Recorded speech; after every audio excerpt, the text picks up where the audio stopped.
Nikki Pasqual is with Pasqual Ross Public Affairs, and she works with CFILC in helping us with some of our communications. And so we've come and share some of her knowledge and expertise about really good communications. And she's not only brought her expertise about communications, but she's also been with us through several trainings and some refinements that we've done specifically around Olmstead and disability. And so she's really been able to tailor the presentation a bit to be really most useful for us. Nikki has a decade of experience serving progressive elected officials at the federal, state, and local levels. She's a former communications and legislative aide to Treasurer Angelides and Deputy Communications Director and Policy Advisor for Lieutenant Governor John Garamendi. She holds a bachelor's degree in political science from UC Berkeley and a master's in public policy and administration from CSU Sacramento. So we are delighted to have Nikki with us, and I'm going to turn it over to you, Nikki. Thank you. Thank you, and thank you everyone who's joining today. I'm grateful for the opportunity to work with CFILC and to be a part of your Olmstead effort. As Laurel mentioned, I spent the early part of my career in government, and I'm now doing consulting with my clients being primarily organizations who are advocating for strong health and human services, and particularly funding those services through the state budget. So I have had some experience with some of your issues, but I do really encourage your input and your questions as we go along, since you are the policy experts, and I'm really interested in your insight and your participation today. So to start, I was hoping maybe we could use the hand raising feature of the webinar here, and if folks could raise their hand if you've had experience being interviewed by the media or putting on events for the media, and we can kind of get an assessment of where people are in their experience. Looks like we have a few folks.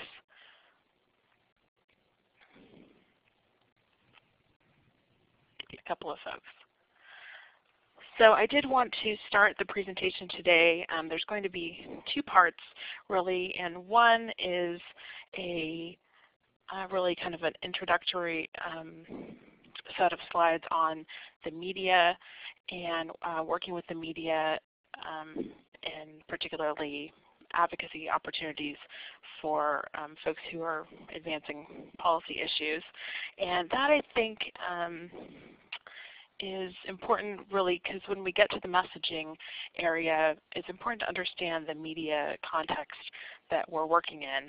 Drawing attention to our issues isn't always easy, particularly in California. It's a big state, a lot going on politically, and so I just want to go over some background on kind of what the media is looking for, so that when we get to the part of messaging, we can be sensitive to that and really look for good opportunities.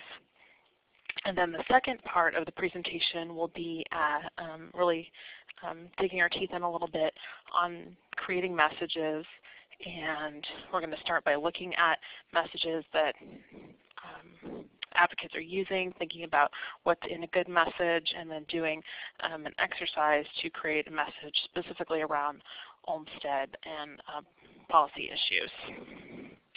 So I'm going to the slide on, this is slide 15, and I just wanted to talk a little bit about why we try to communicate with the media. And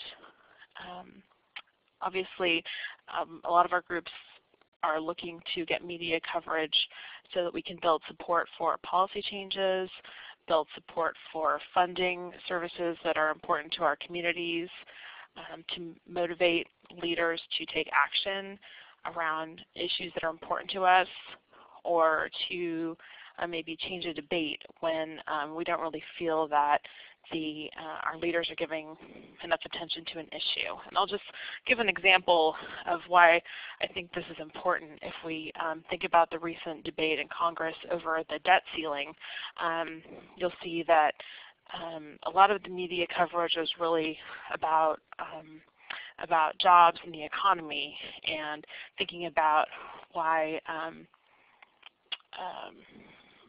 how the decisions the Congress made over the debt ceiling were related to jobs, whereas a lot of, I think, advocates that I work with felt that that was the way that it was presented in the media was sort of a false choice, that the long-term issues were really secondary to kind of the crisis that people are experiencing right now. And so that's a way where you can see that the way that the media presents an issue can really determine the outcome. And so that's why we want to be engaged with the media and ensuring that our side of the story is told. So I'm going to go along to slide 16. And this is really just a recap of different ways that people will try to get their message out through the media. And there are different ways that we do that, and usually a campaign around an issue or and kind of an advocacy plan to advance legislation or to secure funding for an important service. We'll use a combination of all of these things. So the various ways that we might want to get a message out would include sending out a press release, pitching a story to a particular reporter. If you know that there is a newspaper reporter or a TV reporter or a blogger, for example, that has shown interest in an issue, you might want to approach them and really walk them through our message and the facts that back up that message. Then we might want to hold an event. You'll see I work here in Sacramento, right across the street from the Capitol, and almost every day there are advocates here holding events on the Capitol steps around all sorts of issues. So that's a common tool that advocates use, and one that you really have to do really well in order to get attention here, because there really are quite a few. Next we have writing an op-ed, which you'll see in newspaper. This will be when a person who doesn't work for the newspaper presents their opinion on something, and that's a way that groups and organizations will often use to lay out their perspective on an issue that's being debated, or to try to raise an issue that maybe hasn't gotten a lot of attention. And then, of course, there's all of the online tools that people are probably familiar with on this call: blogs, using a website, using the social media tools like Twitter, Facebook, YouTube, etc. So the next slide, we're going to talk about what's in a good news story. And this is, I think, important when we're talking about developing our messaging and developing a communication plan, to think about when we approach the media and want them to write a story that presents our issue. We really want to make sure that we have all of the pieces in hand, and that's going to really increase our likelihood of getting a favorable story, or making sure that the media understands our side of the issue. And so if you think about when you read a newspaper story or you see a news story on TV, they usually have, ideally all of these components, or at least the majority of them. So the story will often start with a first-hand account of someone who is affected by an issue. Then it'll usually give a sense of the scale of the issue. How many people are affected? How many people are served by a program that is slated to be cut, for example? And then ideally, we want there'll be quotes in the story. Oftentimes, a news reporter will present both sides. So there'll be quotes for someone who is, for example, trying to get a bill passed, and then there'll be a quote from an opponent to that bill. And so the quote is really our opportunity as communicators to get exactly the message we want in the story. It's not filtered. I mean, it's not written by the reporter. So that's, one or two sentences where we want to present our message in the best light and have it coming from someone who is a trusted expert or someone who has a personal experience with the issue. And then we always want to, particularly for when we're talking about stories that have a statewide impact. So it might be a statewide policy, it might be a ballot initiative. When a reporter in, say, Fresno is writing a story about a issue on the national scale or the state scale, they're really going to try to give it some local color. And so that might be a local person who is an advocate on the issue. It might be a local person who is affected by a policy. And that's something that when we're approaching reporters to write stories on our issues, it's often good to have a person lined up from that area that can be a spokesperson. And then lastly, we want to have compelling visuals. And what I like to advise folks when they're putting together an event is to think about if you're watching a news story that night on TV and you turned off the volume on the TV, would the image that you see really tell the story? So that's why it's important when we have events that there be good signage, good visuals that make the story interesting enough for the TV reporter to want to come and cover the event, and also make it understandable to someone who's not familiar with the issue if they are only able to watch it for a few seconds. Does anyone have any questions up until this point? I can take them over the phone, or believe you can type. If you're on the phone, press *6 to unmute your line and ask a question.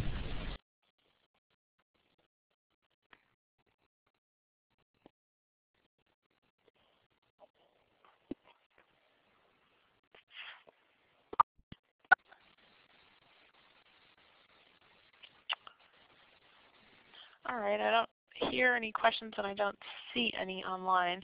So I'm going to go ahead and move to slide 18. But if folks want to ask a question by chat or by phone, I'll definitely want to make time to answer those. I know there's probably folks have a different range of experience.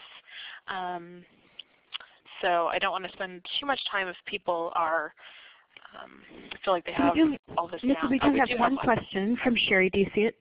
I do see. To improve the chances of getting an op-ed, should you have a pre-contact with the media contact? It definitely helps if you have a relationship and a direct connection. Really, I think in terms of the op-ed, what's really generally what the editors, newspaper editors, are looking for is kind of an unusual perspective on the issue. They don't necessarily want to repeat the same things that have been in the news pages. So, they do want to look for people that that might be present a new perspective to readers, present a different perspective than what's already been covered, and I'm definitely able to help. I'm going to give my contact information at the end of the session, and you'll have it in the PowerPoint. I'm definitely able to help take a look at op-eds. It really depends. During the legislative season, for example, I know we've been pitching op-eds for clients, and because there's so many people trying to get bills passed in the last 3 weeks of the session. The op editors have been really underwater. It doesn't hurt to call ahead and say, hey, I'm thinking about writing an op-ed on a particular bill or an issue, or but oftentimes they'll say, I want to take a look at it, if that makes sense. But I definitely can help to take a look and give suggestions if that's helpful, and I'll share my contact information at the end. Let's see, there's another question here. I wonder about press releases. They seem to have a limited value, at least in our small community. Any thoughts? I think that usually when we have, when you are presenting an event, for example, it's always good to have a press release, because when you approach a reporter, they do want to generally have something in hand, something that they can kind of look at and assess, how big is this, and really is this news? And so for that reason, I think it's always good to do a press release.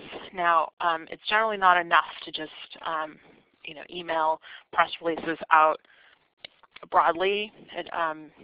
You really generally need to follow up with a phone call to reporters, but they do generally want to have something in hand. So it's a good way to start to kind of make the introduction to the reporter, and it's also a good way, put it up on your website, maybe email it out to your community that might have an interest. I wouldn't don't put a lot of time into writing a 3 or 4 page long press release, but I think it is good to have something in hand when you're going to approach reporters, but don't think that that's necessarily enough. As you speak about it, Nikki, I'm thinking, it seems like you're describing, the way you're describing it, I've never thought about it before, but it's sort of like your resume. It credentials you, it covers the basics, and you need it to start the conversation, but it's only one piece of the process. Exactly. And it really, it kind of depends. If you live in and you're working in Los Angeles and you email a press release to the LA Times, the likelihood of someone picking that up and writing a front page news story on it is probably pretty small, just because they're getting probably thousands of press releases every day. But they're definitely more useful in for example, approaching a local online news outlet, which may just reprint your press release as their news story. So it really depends on who you're targeting, and definitely it's a first step. It's not the only thing you want to do when you're doing outreach. So I'm going to go ahead and move on, and we'll definitely make time for more questions if that works for everyone. Great. So I'm on slide 18, and just talking about what's in a communications plan. Like we talked about earlier, you're going to want to probably use a variety of tools and strategies when you're trying to draw attention to an issue. And you want to think about, obviously, what do you want to achieve? And you want to develop a plan around that. So if your goal is, for example, to get a bill passed in the legislature, you're going to want a plan that carries you through the legislative cycle, and look ahead for what are going to be the immediate opportunities. So natural hooks might be when a bill is about to have a hearing, for example. When a bill is on the governor's desk, when there are actions that are going to be taken, or when there are, think about if you're going to wanting to pass legislation around schools or college issues. Back to school is a natural time when a lot of people will look for something that's interesting that's happening, or kind of a natural tie-in to draw the reporter's interest. You might want to think about holidays, oftentimes we talk about, we've done some work, for example, with one of the Central Coast Center for Independent Living and their program for traumatic brain injury in veterans. And so obviously Veterans Day is a time when newspapers and online reporters and radio reporters are looking to do stories about veterans. So you want to look for kind of timelines that make sense in terms of the issue. And then you want to think about your target audience and really what are the news outlets that are going to draw their attention, whether they're geographical, whether they're online versus television.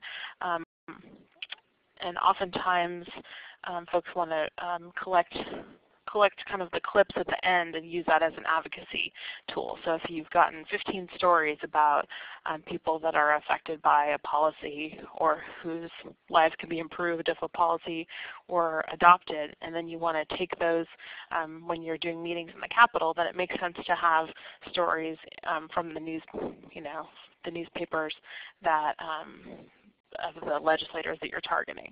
So you want to think about kind of what you want to have in hand at the end, and then make a plan that works for that outcome.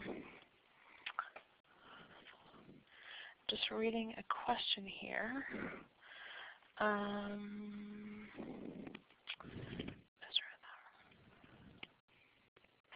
There's another question here. I think I'm going to, if it's okay, this is from Kim Katria, and I think this might make more sense to answer later in the presentation. So if that's okay, I'm going to table that for right now and come back to it a little bit later.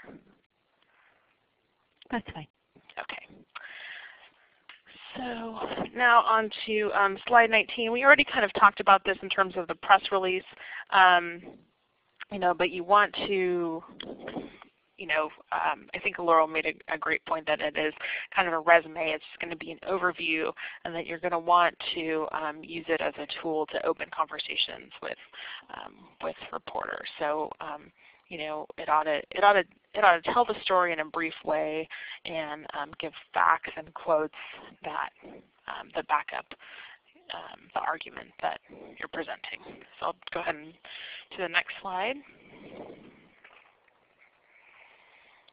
And components of event, similarly, we talked about just kind of what is going to make your event attractive for the media.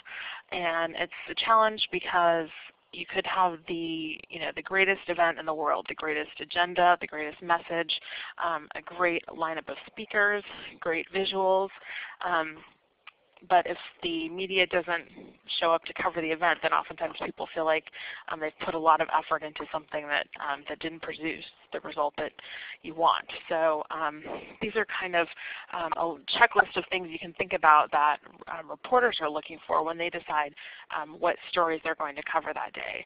And again, this is going to vary by geography. For example, in downtown Los Angeles, there are a lot reporters are getting hit up by a lot more people on different issues compared to, say, Fresno. Just a matter of how many outlets there are and how many news cameras they have, and similar with newspaper reporters. In some cities, the newspaper staff has really dwindled. Here in Sacramento, for example, the reporters from across the state that cover the Capitol have, in just a few years, it's down to half or even less of the number that was here 5 years ago. So it's really a kind of a challenge oftentimes in terms of getting attention from reporters that are stretched very thin. So you want to make sure, for example, that you're really making news. And that means, presenting something that is new, is influencing a debate, is showing a side of an issue that hasn't been shown before in kind of a unique way, something that's going to change the outcome of a decision. Similarly, teeing off the news cycle. You want to kind of be sure that when you're presenting an issue, whether you're writing a press release or having an event, this goes for kind of all of the tools in your communications toolkit. You want to make sure that you kind of understand what's already been reported on that issue and what is the new element that you're bringing. Because if you call a reporter, they might say, "Oh, well, I covered that story on IHSS next week." You need to be prepared to really make the case that there's a side that hasn't yet been presented. Similarly, the time of day that you have an event can really determine whether you get any coverage there. For example, many TV reporters have to prepare their story and send it in by the middle of the afternoon, unless it's really something that's urgent breaking news. So if you have an event at 4 p.m., when reporters are getting ready to put their stories together for the 5 o'clock news, oftentimes you're not going to get any turnout. Similarly with print reporters, so you want oftentimes the late morning will be a better time of day to have an event than say the mid-afternoon. And then the location. Typically you want to make it as easy as possible for reporters to turn out to your event. As we said, folks are obviously stretched very thin, and you want to make sure that you don't put too many hurdles in the way of them turning out to the event. And then lastly, visuals and signage. We talked about this before. You want to be able to really present your picture in a snapshot. So think about whether you have kind of an interesting backdrop or interesting signage that really conveys your message. And that's important because, as I said, folks are having events like at the Capitol almost every day. And so reporters are looking for something that looks a little bit different oftentimes so that all of their stories don't have kind of the same backdrop. So I'm going to go on to slide 21. And this just goes back to some of the other things that we talked about just in terms of being prepared when you're speaking to reporters. Make sure you understand kind of what's already been written. Think through, if you were the reporter, what questions would you ask? And then make sure that you have those answers ready to go. And we'll go on to slide 22. This is again just in terms of the interviews. Oftentimes when you speak to a reporter, maybe the next day you open the newspaper and the quote that's attributed to you maybe isn't the message that you wanted to convey. And I think 9 times out of 10 that's because a reporter will ask you a question and then you'll go into explaining it, sometimes maybe get sidetracked. So it's really important to really stay on your message. It's why it's good to have it written out ahead of time. And if you don't know the answer to a question, or if it is kind of a long, complicated answer, you might want to tell the reporter that you want to go in background to explain that, because you want to give them the background on the issue from your perspective, but you don't necessarily want all of that explanation to be the message that's presented in the paper. You want the quote that's attributed to you to be exactly what's on your message, and we'll talk later about what that message will be. And then the last slide in this section is just on social media. A lot of people are doing this now. A lot of folks have a Twitter account or a Facebook account. Let's do a quick survey with raising your hand on the webinar. How many people are using Twitter, or your organization is using Twitter? A show of hands. We got one person. Sherry Burns is using Twitter. Kim is using Twitter. So we've got at least a couple of people. And Twitter, I think, is actually a great practice for making your message concise. Because if you can explain an issue, explain your position on an issue, motivate people to take action in 160 words, or 160 characters, excuse me, then you're far ahead of the game in terms of creating a really short and succinct and clear message. But of course, the same rules apply to all of the media. You want to obviously stay on your message and remember your audience, which is something we're going to talk about more in the messaging section too. And I'm going to switch to the next section here, which is on creating the message. And I'll ask again if there are any questions. I know I still have one in the queue that I want to get back to after we talk about messaging a little more in depth, and that one's from Kim. But are there any other questions?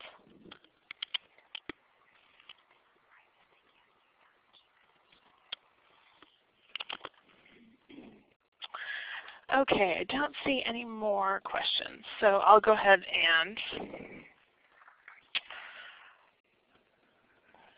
someone did ask a question, which is what is on background when it comes to speaking to reporters? And what that means, you'll often hear on TV or in the movie sometimes, people will say they'll go off the record or on background. And it's a great question because it's important to know what those two words mean. On background means that you are explaining an issue to a reporter with the permission that they can print it, but not to attribute it to you. And if you're an expert on an issue and you're okay, being quoted on an issue, it's fine to speak to the reporter what's called on the record, where they can print everything in the paper and put quotes around it and say that it's from you. But oftentimes as advocates, we don't want our message necessarily to be the 10-year history of an issue. We want our message to be, this is the action we need, and this is why it's needed. So that's why we want to be clear about being on the record versus on background. And then off the record would mean that you're giving a reporter some information, but you don't want it attributed to you. So that means the reporter would have to kind of go and verify that information and then attribute it to someone else. So obviously, we only want to give factual information, and we want to build trust with the media that we're giving good information.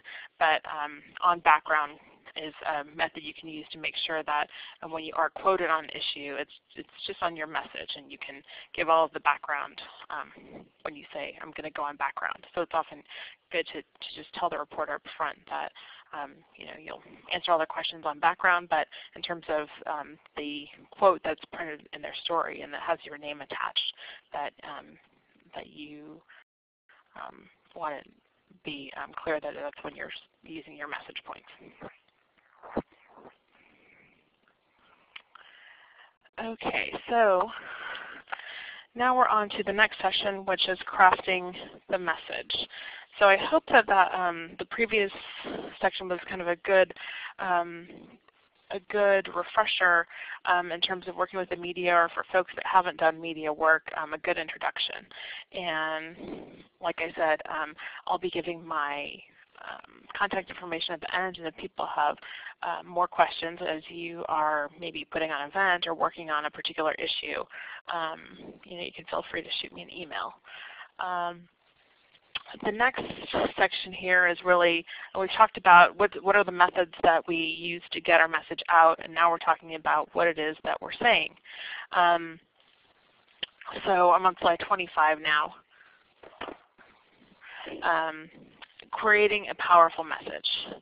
And really, like we talked about before, your message should really be simple and to the point. It should include a description of the problem that you're trying to solve. it should point to the solution that you want to see, and it should describe very clearly what's the action that needs to be taken to make sure that solution is implemented. And we want to be careful when we are creating our, whether it's your set of talking points, that's your message, whether it's putting your message on your website or writing a press release or writing an op-ed, that we avoid jargon. And that, I think, is one of the really important issues I want to underscore, is that when we're communicating with the media, when we're writing a press release, when we're putting information out in the public, we really want to think about understanding the issue that we're talking about, understanding the action that we want to see from the perspective of someone who isn't an expert in our field. There's a lot of, oftentimes, words that we'll throw around that make sense when we're talking about them in the workplace, when we're talking to our colleagues, when we're talking to our friends that work in the advocacy community, but we don't necessarily, they might not be well understood by people who don't have our same job or work in our same community. So that's something we'll talk about. We're going to look at some samples a little bit later, and I'm going to ask you to kind of pick out some of the jargon and think about ways to present it in a way that folks will understand if they're not familiar with our issue. Because a lot of times we're presenting messages to the media because we want people to take action. For example, someone who isn't necessarily familiar with our issue, but they open up the newspaper and they read a story and they say, absolutely, that's a policy that makes sense, and I want my legislator to support it. And so to really motivate people that are outside our circles and expand our coalitions, it's important that we think about approaching them with language that they understand. So the next couple of slides, I'm on slide 26 now. The next couple of slides really describe what I would call kind of the old thinking about messaging, and then talk about the new thinking that advocates are using right now, and that our folks are doing research around. And the old way, if you think about a lot of, for example, political campaigns, are really centered around this kind of messaging that is conflict driven. It'll be messaging that points to a particular person, or points to a particular political party, or points to an opponent on the other side of an issue and says, these people are to blame for this situation. It's these people that are being bad actors, and that's why the rest of us are feeling the consequences. And obviously, a lot of people that put political ads on TV, a lot of people that are still doing communications. You might hear elected officials on the TV that are still using this kind of messaging, and obviously they think it's effective, or they wouldn't be doing it. But if you'll flip to the next slide, 27, there are some progressive groups that have done a lot of research on what's a more effective way to communicate, because their experience is that that kind of rhetoric and that kind of conflict-driven messaging isn't really taking our policy in the direction that we want to go. And so these are organizations like the Demos Foundation, the SCAN Foundation, and whereas the old kind of messaging has really been driven by polling, by taking a snapshot of what people think about an issue right now, and then thinking about what is the way to use that information to drive the decision that we want in the short term. These groups are really digging a little bit deeper, doing more kind of qualitative research, and really thinking more about the long-term horizon versus kind of what are the few buzzwords that we can use to motivate a person around a decision right now.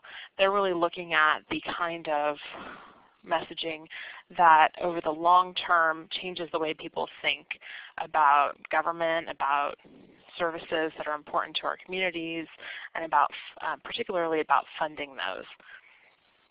So their messaging is really focused on looking for what are the shared values, putting aside kind of partisan labels, putting aside traditional views of one party being for government and more supportive of government services, and then kind of pointing the finger at another party. And their findings are really that kind of heated rhetoric turns people off. When we want to be engaging more people in talking positively about services that are important to people with disabilities, to low-income communities, to people of color in particular, that oftentimes when you approach the average person on the street, they are so kind of fed up with people pointing fingers at each other that their tendency is to just turn off those messages. And so the DMOS Foundation and the SCAN Foundation are looking for messages that really focus on shared priorities and values versus being divisive between political party. So we're going to take a look at some of those words and some of those messages later. But I wanted to present kind of the old way versus the new way because I think that in terms of Olmstead and some of the policies that folks are wanting to implement over the long term and changing the way that people think about funding those services through taxes, for example, that's really more of a long-term message and a long-term campaign to change people's minds about government, about services, and about funding those to provide opportunity for everyone. But we need to acknowledge kind of the challenge, which is that in a lot of ways the media, as we talked about, is looking for conflict when they're covering an event. They're looking for to provide kind of a clear contrast on who's on what side. And so this new messaging doesn't really fit into the model a lot of times that the media is looking for. And so I think our challenge is really going to be creating messaging that is useful to us in convincing policymakers on issues and in broadening our networks in terms of getting policy changes. But we need to also be mindful that we're going to have to be really kind of creative in putting on events and creative in the ways that attract media to cover our issues so that we can have the opportunity to get our message out. So I hope that makes sense. So I'm going to go to slide 28 now. So this is where I'm hoping folks will be will participate, and I want to look at some messages, and these are actual quotes that appeared in newspapers and in news stories on disability issues. And so I want to just kind of set some ground rules that the people who said these things might very well be on this call. So I don't want to critique people necessarily, but I do want to look for opportunities where we can say this is a good message, and when we can say maybe an aspect of a message could be changed or something can be better explained. And I'm hoping that kind of by looking at a few different messages, it'll be helpful when we come to the part where we're going to create our own message. So I want to start with this is on slide 28 that says comparing messages activity, and I'll read this one, and then I'm hoping that people will raise their hand to speak or put a message in the chat window about what is good about this message and what we think can be improved. So I'm going to start, I'll read the first one here. A lot of people think that disability is a tragedy or a barrier to be overcome, but we are here today to say that people with disabilities are beautiful just the way we are. We don't need to be cured, fixed, cleaned, or anything else. We are disabled and proud and beautiful. So let's think about, if you open the newspaper and you saw a story about an event. This is actually a message that was in a story about a disability pride parade in San Jose recently. So think about, I'll give some feedback about what we like about this message and what could be improved. Does anybody want to, oh, I see a message in the chat window. I know we do hear people with multiple sclerosis say all the time, we want a cure. So that is maybe something we need to be mindful of, that that folks, 100% of people might not necessarily agree with this message.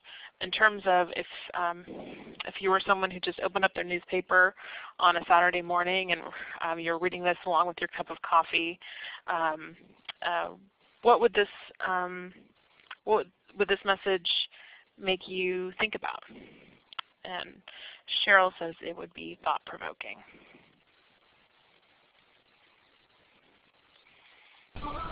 If you're on the phone and have a comment, just press *6 to unmute your line. So do you think that the person reading it might feel like they were sort of being criticized when they didn't really understand the issues, if they, if they're not really part of the debate? Right. It could be. We're obviously taking these out a little bit out of context, so we don't necessarily know what the whole story was. Like I said, this was kind of a pride parade, so I think the message that the advocates were really trying to convey here is that people with disabilities don't need to be ashamed, and that we're really people like everyone else in the community that is trying to to contribute, etc. So this is Michael in San Diego. Hi. I think it's a positive message, but it might make a lot of people think that the community doesn't need any assistance. Right. Okay. So that's a good. So that's a good comment. And Sherry typed in that it's provocative. But it's a positive message, and that if you read the introduction that this is from a person with a disability, that you might take it a little bit differently. So that's just it's a little bit of something to think about when we're creating our messages. So the next one, this is slide 29, says we want to remind politicians that people with disabilities, more than any other sector of society, are heavily reliant on the state for supports and services. Any further cuts to incomes and services would have a hugely detrimental impact on the lives of people with disabilities and their families. Do people have reactions to this one? This is Alice from Cleveland. I'm thinking that maybe you don't want to remind them that we're heavily reliant on the state for supports and services in one way. And another way we do want, because we want them to know not to cut funding. So I think it could go either way. And I don't know what was this story about? Or what was the rest of it? Right. I think that this was a story about budget issues, okay. And that people feel like there have already been so many budget cuts, and we just can't take any more. Mm-hmm. So this is a challenge that we often have, and we'll talk a little bit more about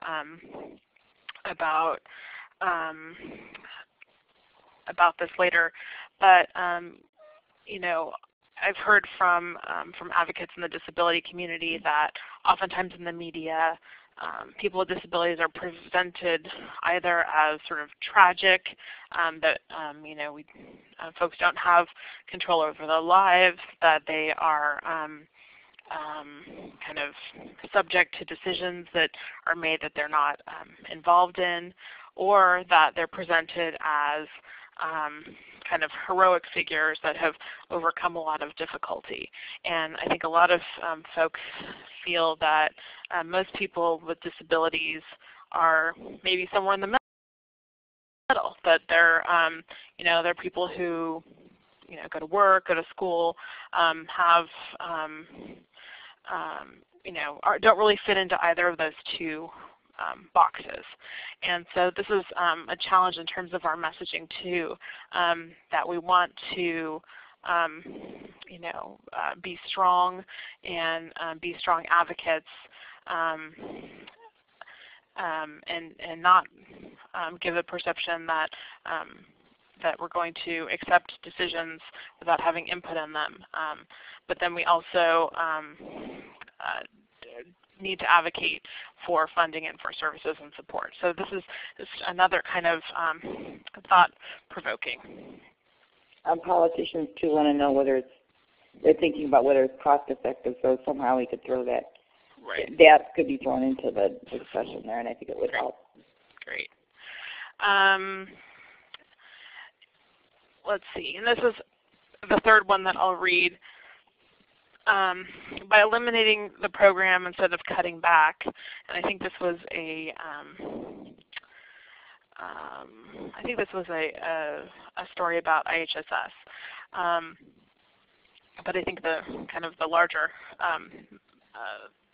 issue will apply to a number of different policies. But by eliminating the program instead of cutting back, they don't necessarily violate Medicaid law, but it will violate Americans with Disabilities Act. It's really a misguided and illegal attempt to cut services to people who need them to avoid being put into nursing homes. Do people have thoughts on this one?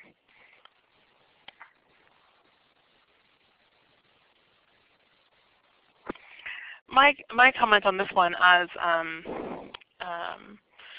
person who isn't an expert in Medicaid law or the Americans with Disabilities Act is that this isn't really a good message in terms of a public message. This might be a message you want to use inside the legislator when you're talking to elected officials or whatnot.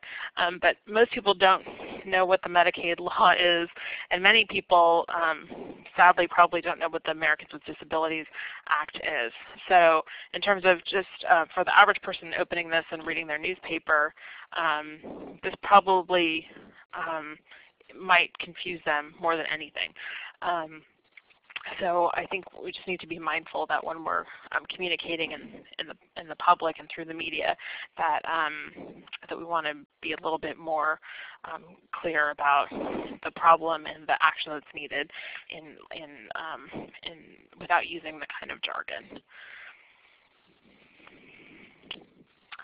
And the last one says, this is slide 31, people with disabilities are also people with extraordinary talent, yet they are too often forgotten.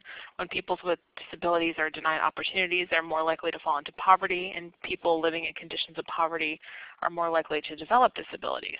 As long as societies exclude those with disabilities, they will not reach their full potential, and the poor in particular will be denied opportunities that they deserve. Any thoughts on this one?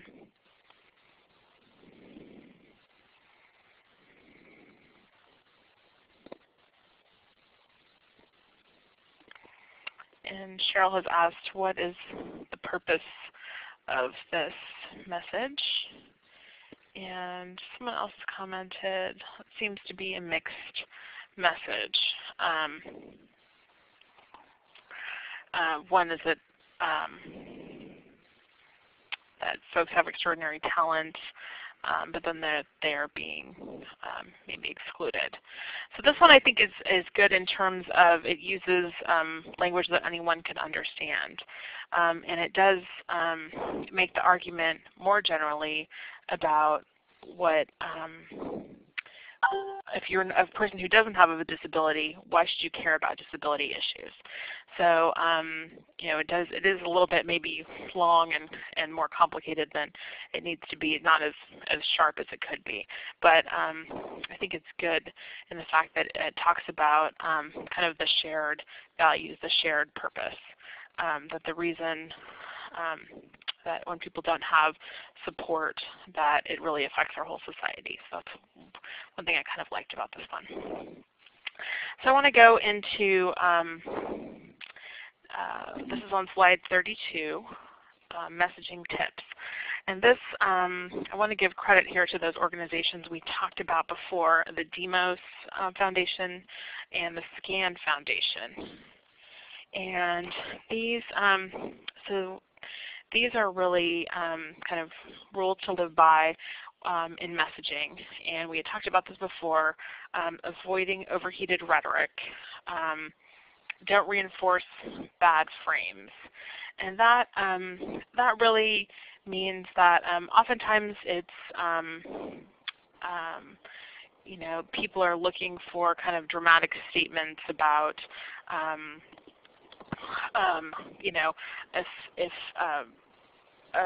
if a program isn't supported, there's going to be a catastrophe. That people kind of turn off those really strong messages, and then in terms of the framing, that people have in their mind certain preconceptions when it comes to government and services. One is that it's all kind of political, insider, and then that the decisions made don't really make a difference because the whole system is broken. One might be that there are people who pay taxes, and then there are people who get services, and they're not necessarily the same people. So there are kind of givers and there are takers, and these are kind of generalizations people have in their mind, and when you want to talk to them about a government program or a service, that they kind of have these negative images, and we don't want to reinforce those. And then we talked about jargon that we don't want to use. And then what we do want to do is, again, think about things from the perspective of the audience. So, I think a good way to think about this is when you're going to do a media interview or write an op-ed, for example, you want to explain things almost in a way if you were explaining them to a person who just came to California from another state or just came from another country, and doesn't have a preconceived notion about how things work, how they how services should work.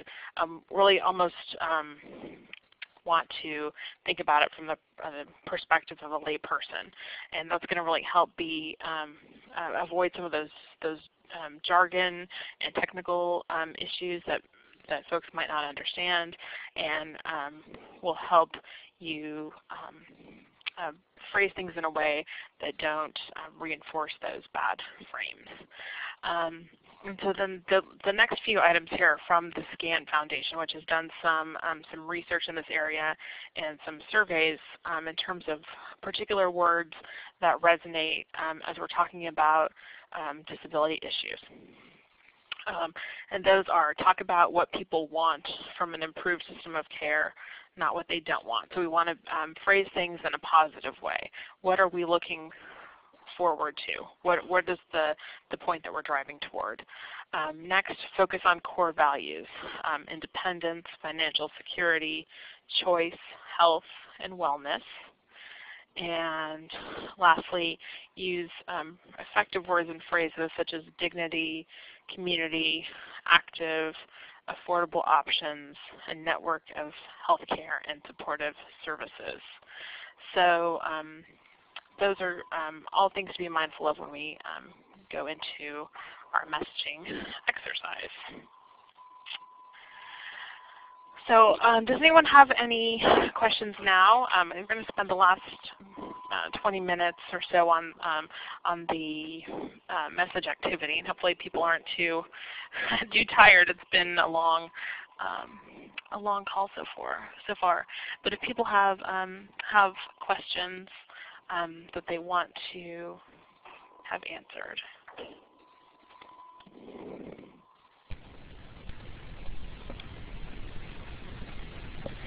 I think you've done a good job of asking questions along the way. Seems like people are following along. Okay, so we'll go ahead and okay, so we're now on slide 33, the message triangle. And this is just, I think, a simple tool that I hope people will use. Some of you may use it in your organizations already. And it's just a way to sort of organize your thoughts and really help you hone in on a simple message. And I don't know if any of you participated in a workshop we did in January in San Diego with the Systems Change Network. But we spent a good amount of time going over this message triangle. And at the end, I'll show you kind of what the product was that the group put together. But we'll go ahead and kind of go through the steps now. And again, this is just a simple way to organize your message or getting ready for an advocacy effort on a particular policy, whether you're getting ready to do an event around an issue. And it really, the triangle comes into play because we're going to have a central message that conveys the elements we talked about earlier, the solution that we're looking for, the action that we need to achieve that solution, and then the broadly shared benefit and values. And then each leg of the triangle will have 3 supporting points that answer the questions. Why the solution, and why this action is needed, and what the broadly shared benefit and values are. So on the next slide, 34 is the message triangle. And this is also the worksheet that Laurel pointed you to earlier, and I think maybe emailed out earlier. And so I'm hoping that that we can go through this together, and then at the end I'll show you one that is completed. So when it comes to Olmstead, I'm going to look for your suggestions here about what are particular policy outcomes that folks are working on. I know a lot of people are working on different issues. But since we're talking about Olmstead, that I'd ask for suggestions from the group about what's a particular policy that people are working on, what's an issue that you're trying to bring awareness to, or a policy that you're trying to get adopted. And I'll look for your suggestions in the chat window or on the over the phone if people are using that method. And I see here keeping people in the community, DSLC housing, and then Laurel suggested the importance of housing to transitioning people out of institutions. So I'm thinking that's probably maybe a related issue. So let's take that one, the importance of housing to transition people out of institutions. And if everyone has their triangle in front of them, we want to develop a central message and then 3 points to support why that policy is needed. So we're talking about affordable housing and why that's needed to transition people out of institutions. So the way I always like to start this is to think about for people who are not part of the disability community, what would you say to them to make the point that this is an issue they should be interested in. Does anybody want to suggest something over the phone or via the chat window? And Joey Riley says it's cheaper, so it's more cost effective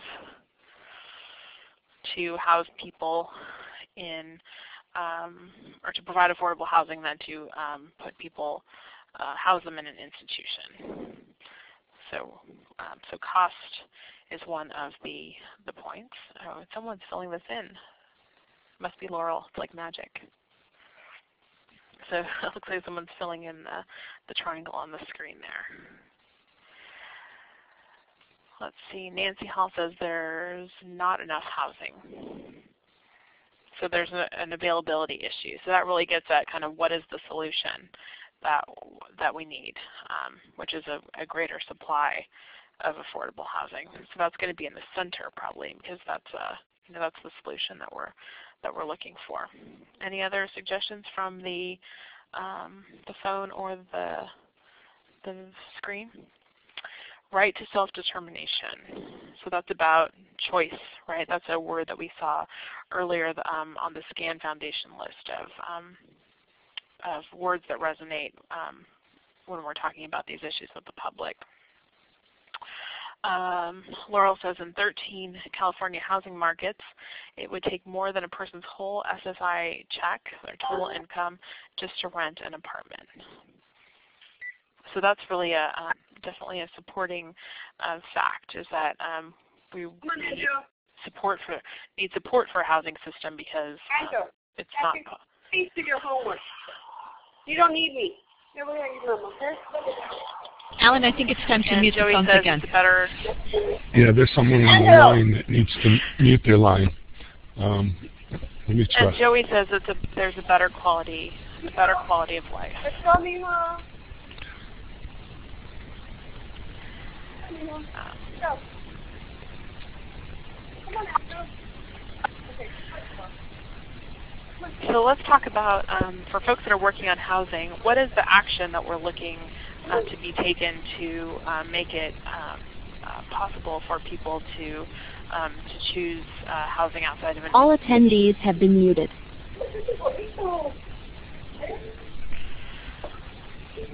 increase the affordable housing stock and use federal funds to create more housing vouchers and universal design. So that's something we're going to want to put in our, we had talked about in our central message box, that we want to talk about what's the solution. So it sounds like the solutions are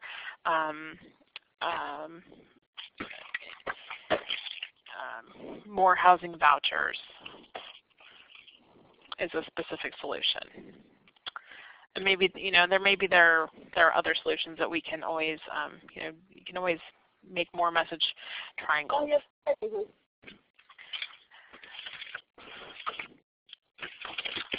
So who do we need to take this action? To provide more federal funds,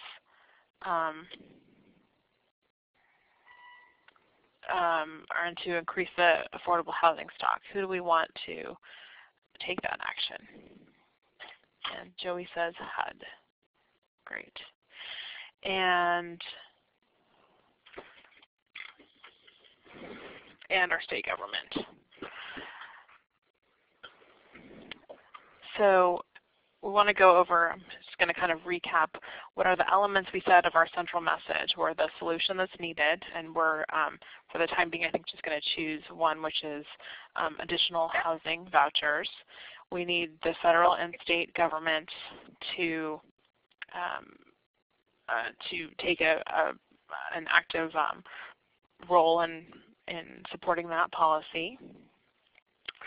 And thirdly, we want to talk about what's the broadly shared benefit. And I think we talked about that as choice, choice and cost effectiveness.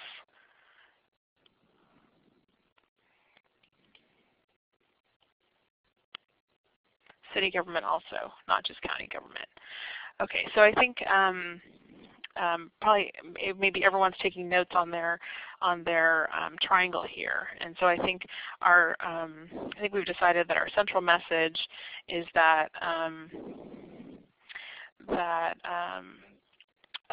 choice in where we live is a shared priority. That's something that that we talked about in terms of that's a message that that resonates with everyone. That everyone expects to have choice in where they can live. And what we need is for our city, state, and federal government to take action to increase the availability of affordable housing.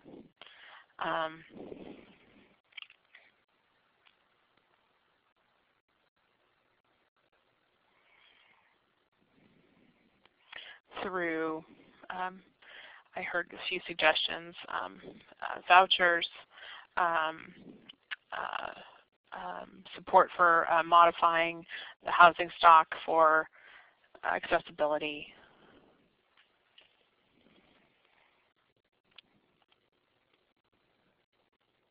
And maybe that's it. And then, so that's our message, and that's, we can, something that people can play with in terms of putting in words that they're comfortable with. But I think we know what the elements of those are going to be, that choice is important, that it benefits our whole community when everyone can choose where they live and participate in the community. And then I think we have, we know who we want to make accountable for that, leaders at every level of government, and then we know what the solutions are that we're looking for, the modifications in the housing, the vouchers to make it more affordable, et cetera. And so then the supporting points we heard were that it's more cost effective for everyone because institutionalization is expensive. And then I saw another point that we could put in our other supporting point box there, that without support, people are at risk of reinstitutionalization, and that has associated costs. So you can kind of see that the way that you would do this for whatever issue, you're sure that your central message has those elements, and that you have points to support them. So when you are, you can use this triangle exercise when you're, writing talking points. If you're going to go and make a presentation at your city council meeting, for example, you can use it as a tool when you're going to go into an interview, and this will just really kind of help you organize your central message and then your supporting points, and then if you have specific facts, as Laurel mentioned about the SSI check not covering rent in most places. And so this is something that you can do on your own. You can always go back to that triangle, and you can use it, modify it wherever you might be speaking, wherever you might be doing an interview.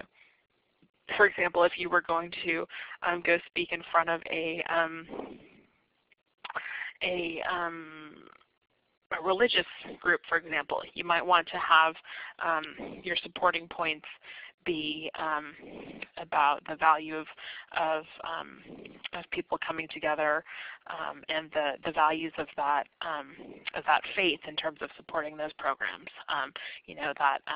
That everyone should share in the cost of supporting people in our community. So with that, this is a kind of an exercise we could spend all day on, but I hope that as people kind of took notes on their own triangle, or that we can send this out via email or another method, that you can use it as a tool to think about what are the elements of your message, and then what are the supporting points for each of those. So I'm going to flip ahead now to the next slide, which is a completed message triangle. And this is something that we put together. Like I said, this is just kind of a recap of a similar exercise that we did in San Diego with maybe some of the folks who are on this call, but other folks from the Systems Change Network. And the tag is a little small, so I'll read it. But this was kind of a general message about Olmstead and community living. And the central message that we developed was the freedom for each person to make their own choice about where and how to live is a fundamental part of the American dream.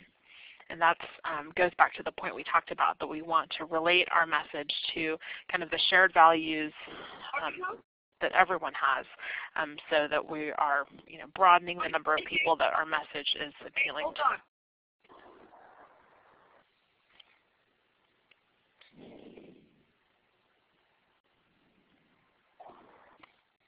And then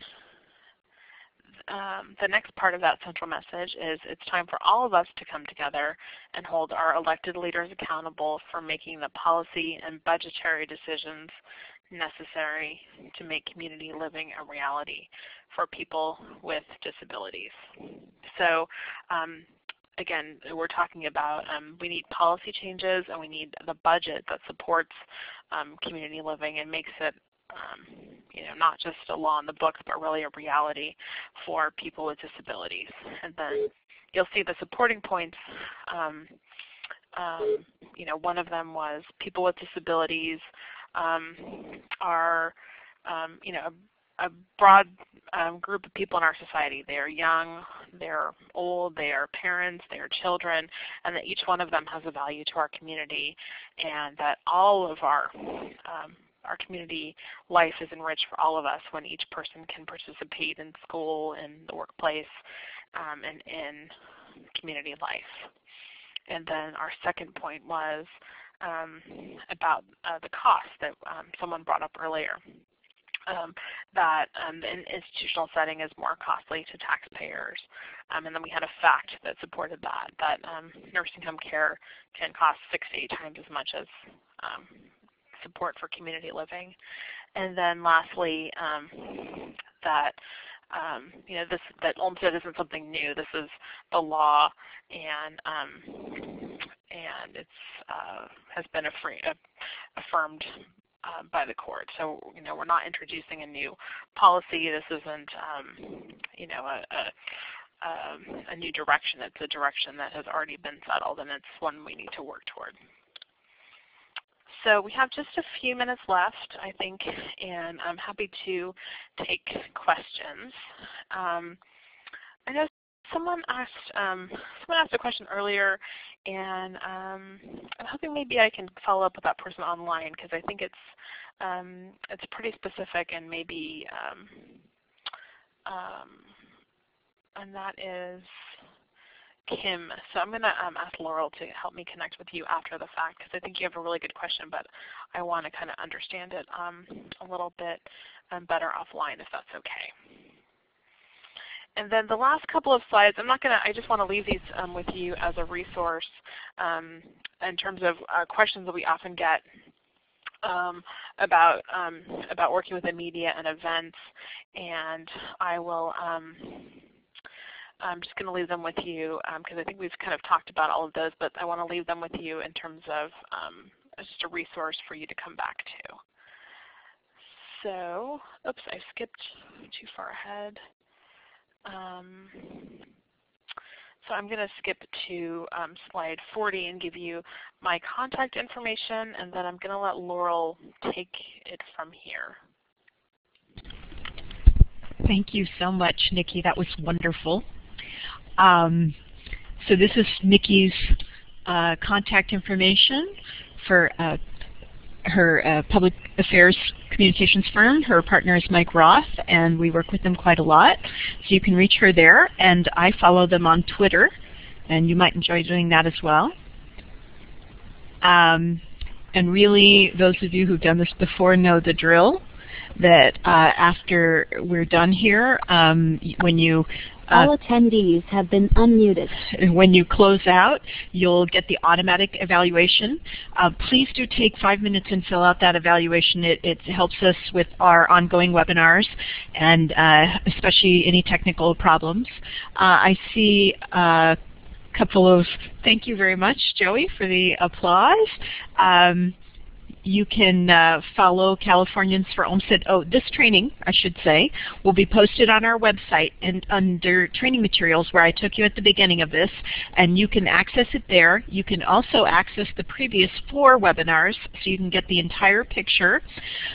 And you can follow us on Facebook on Californians for Olmstead. And so I think Cheryl has a question, and if you are mute, you can type it in the chat box, but we'll just take your last question, Cheryl. Oh, she doesn't. We have a little technological ghost in the chat box. Thank you all so much for participating today. Thank you to Nikki for sharing your expertise and your thoughtfulness. I really like this message triangle that the Systems Change Network came up with. I think there's just a lot of in this process you took us through, there's a lot of nuance, and it really, going through the process really clarifies a very clear message, which I think was your intention, and I really appreciate all of your expertise and your time in putting this training together for us. This is the end of our final webinar. Do check them out online, recommend them to your friends, and look for whatever kind of webinars we come up with next. We'll see you soon. Thank you. Bye-bye.